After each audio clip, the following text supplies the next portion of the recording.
કેમ છો મિત્રો? જય શ્રી કૃષ્ણ. આપણે આજ સવારનું જોઈશું મેનુ.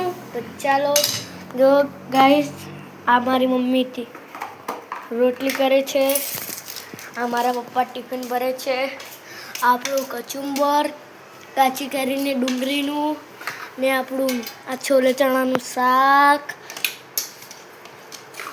જો આપણા ભાત જોઈ શકો છો, પછી આપણી આ છાસ,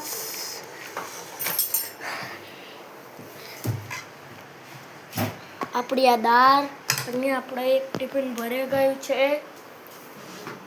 હમણાં હું ને મારા પપ્પા ટિફિન આપવા જવાના છીએ. તો મિત્રો, અમારી ફેસબુક ચેનલને ને યુટ્યુબ ચેનલને લાઈક, શેર ને સબસ્ક્રાઈબ કરવાનું ભૂલતા નહીં.